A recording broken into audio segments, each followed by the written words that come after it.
This is AI.R.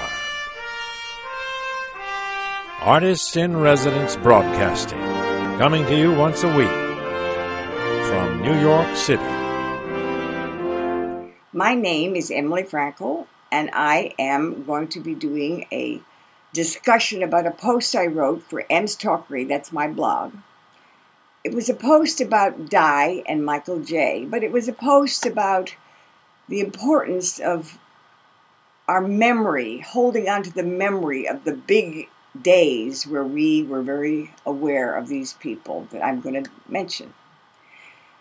We know all about Nielsen ratings and how Nielsen ratings affect what's popular, not only because they're measuring what's popular, but because by what they measure and what we hear about what they're measuring, we buy music, we buy games, we buy books, we buy toys, we buy clothes. Before Nielsen, there was a guy named Starch, and he was a Harvard professor and smart guy, and he hired a man named Hooper. Hooper in 1934 improved the way we measure what's popular because he told everybody we've got to measure people at specific times on specific programs. Then came George Gallup, and we know now about Gallup polls. Well, I researched all this because I was writing a book about Cordelia in a book called Somebody that's on the Readery, my website. And I was very interested in how we went from radio's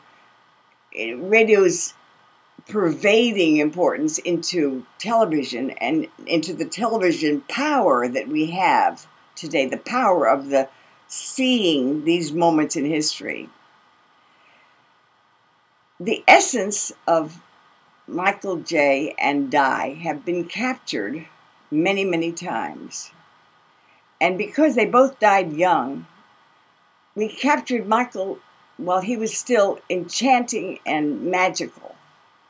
And we certainly saw Di, Princess of Wales, as an extraordinary woman, a real princess, an ideal, because she was suffering with problems and articulate about them. Problems of weight, problems in her marriage with a husband that was playing with another woman.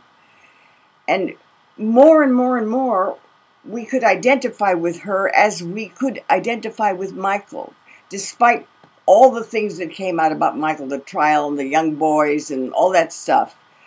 What we remember about Michael is now the essence of Michael, not what was bad about him. What we remember about Di is the real princess. It reminds me of the fairy tale, Princess of the Pea. An ordinary girl could go to sleep on a bed with a pea 6 mattresses below, and she wouldn't know. If you put a pea on a mattress, a stack of mattresses, and a princess went to sleep on the mattress, the princess couldn't sleep a wink. Di spoke with the people. She hugged the people in the hospital who had HIV. She wore marvelous clothes. She sometimes was emotional. Tears would come to her eyes when she was talking on TV. And we have those moments to remember. We have her fairy tale wedding. We have the fairy tale wedding of Grace Kelly. That was an extraordinary wedding.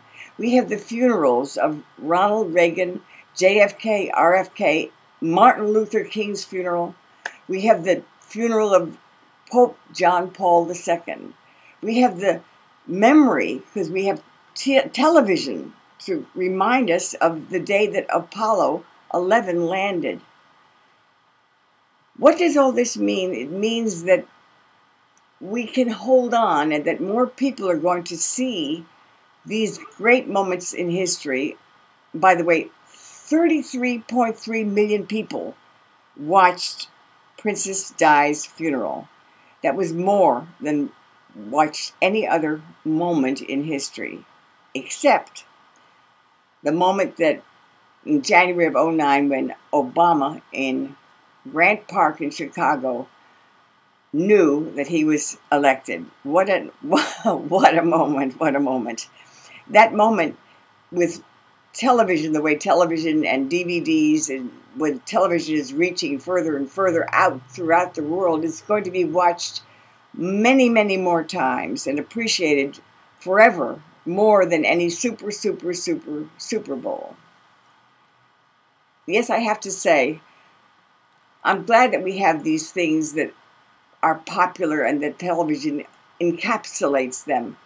But I think that the moment that Obama was elected, that moment in Grant Park is a moment I am going to cherish forever.